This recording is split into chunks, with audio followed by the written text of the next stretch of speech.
Hey guys, Footy Manager TV here and welcome to another AFL Fantasy video. Today I'm going to be focusing on defenders and mid-price defenders. I thought about what I could do.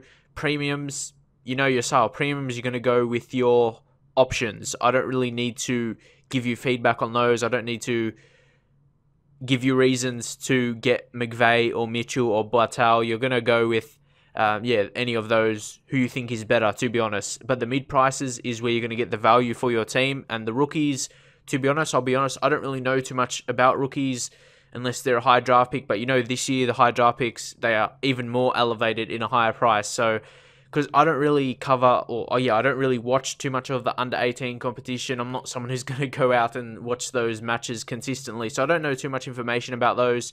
But what I do know is players I've actually watched play in the AFL and I can give my feedback on them and they're good value. I reckon I can mix my knowledge well with that, with my knowledge of Dream Team or fantasy competitions in the AFL and with my knowledge of players that have played at the highest level. So I'm going to go with that today and in other positions in future videos, midfields and rucks and forwards. I'll do a bit later. These are basically players for you to have on your shortlist like I have myself over the NAB Cup to see how they progress and how they score, how they play, where they play, and other factors that come into play when selecting your fantasy team for the year. So first up, I'll start with Tony Armstrong. He has recently got traded from Sydney to Collingwood, starting at Adelaide, and that's the thing. His games at Sydney weren't very impressive at all when he played. Only 7 games played last season, as you can see there.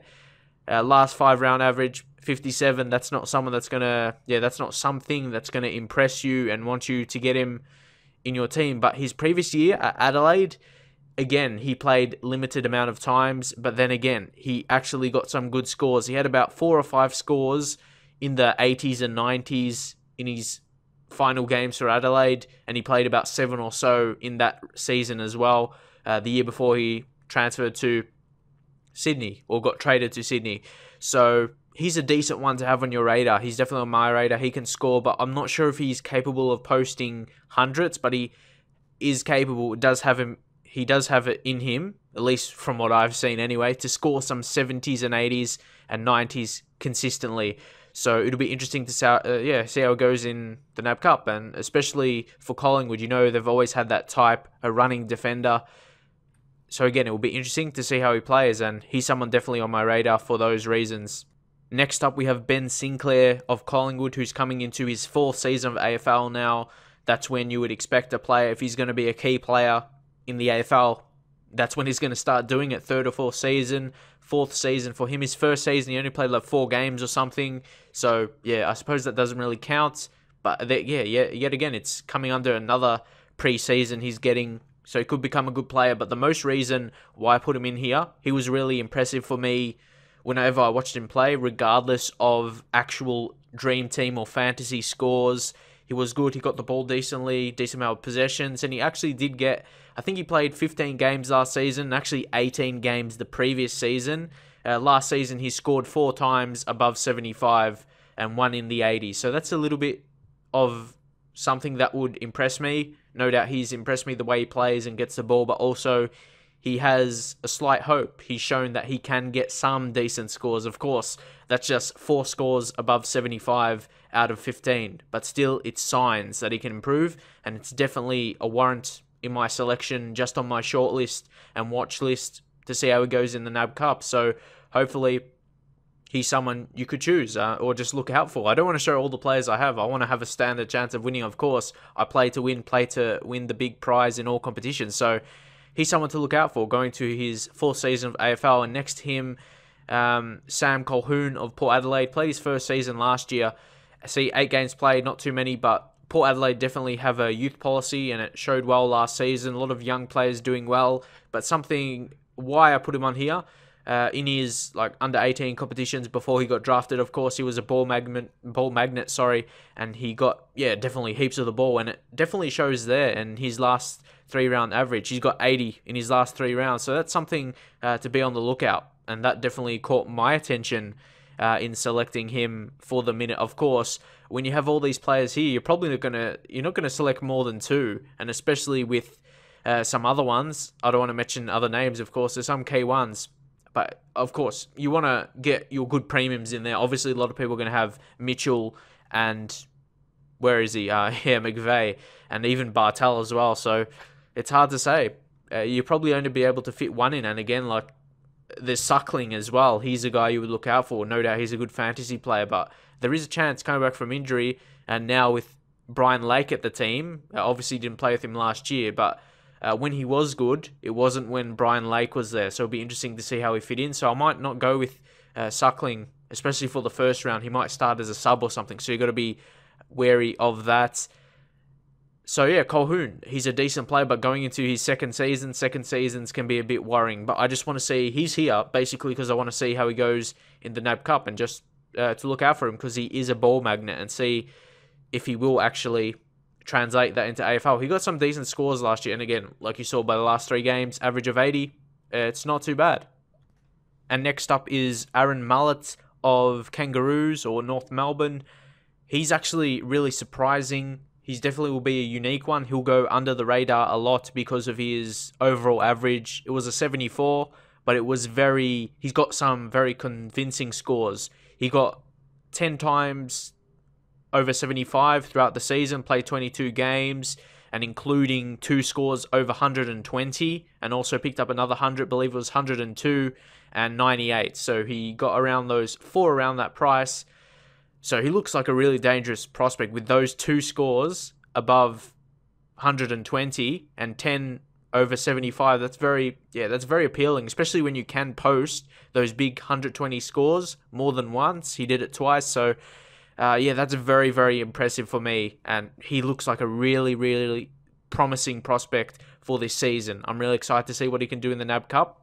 And if he is all well, but I don't want him to do too amazing. I don't want people to jump on him. But if he just sneaks under the radar, if he gets some decent scores, like he averages a 70 or something, 70 or 80, I'll be happy with that. And even his 60 in there to throw people off a little bit, I reckon he can really break out and be a very, very unique player this season. I hope anyway. Just by last season, he notched up some good scores, like I mentioned already. He's a really exciting player in terms of having him in my fantasy team. And next up, how should we talk about this guy? Greg Broughton. He used to be a fantasy star in Fremantle, of course. Then moved to Gold Coast. Even his last year at Fremantle, I don't think he did amazingly. Of course, the Ross Lyon curse. So that wasn't helping him as well. But then moved to Gold Coast. And a lot of people thought he was value last year. But I was one of them. When he moved to a team, I wasn't convinced. I would want to see him play before choosing him in a new team because he could have a new role and everything. So I didn't even choose him at all last year in any of my teams throughout Supercoach, Dream Team, or the Centre Bet competition that I did play. And I actually won one of my leagues. I can't even remember the price was, but in Centre Bet, you actually, everyone who wins their league gets cash prize. I can't remember, $200 or something like that.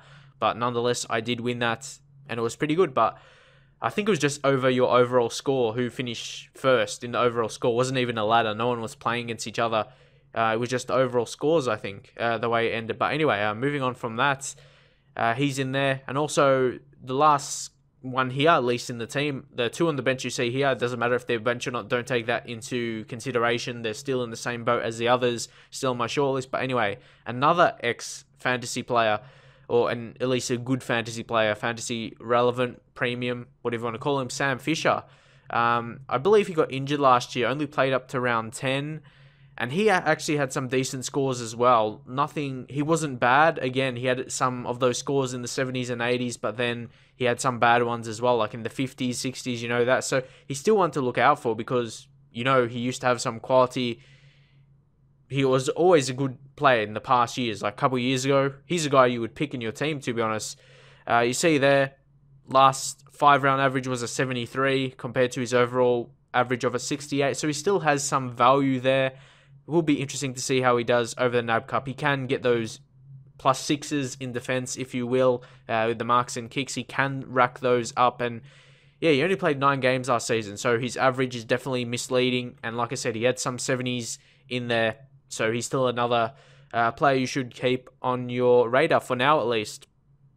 And to round the video off here, we have 2 final guys I want to show you, Matt Shaw and Marley Williams, who were very similar in their scores last year. Both of them got the similar average, of course, but of course, both of them also 9 times they scored above 75. But more impressive, it's Marley Williams for me. He got that in 15 games, Matt Shaw in 18 games. So 9 times out of 15 above 75. That's pretty good if you ask me. In the last 5 games, he averaged 78.6. That's good. And yeah, 2 times over 100. So that is definitely impressive signs, and he's a good up-and-coming young player. So he's another one on your radar. So I've really felt myself, I'll look at it again. There's at least 2 guys on this list I want to have in my team, just whatever I talked about. So hopefully it has influenced you to consider them as well. At least 2 guys so far, maybe 3. I've almost talked to myself into selecting in my actual squad. So yeah, that's on Marley Williams, but also on Shaw, Matt Shaw of Gold Coast. He didn't get above 100 last season, but still he got the 9 scores above the 9 scores above the 75. So it's still something to take into account and not too shy away from. It's good enough to keep on your radar at least. And look there, the last 5 rounds, last 5 round average was 77.6. So that's pretty much it for now. If you enjoy this kind of video, if you want to see some for midfielders and of course rucks as well, I would imagine the ruck video will be a bit shorter, but still forwards also. If you want to see those, drop any comments. And if you found this helpful, drop any comments. I do have a bit more of defenders that I have on my mind, but like I said, I don't want to give them all away because these are just a few guys that's on my watch list for the NAB Cup to see how they play. And yeah, drop in your comments if you have anyone else that you're looking out for, and I'll see you guys next time.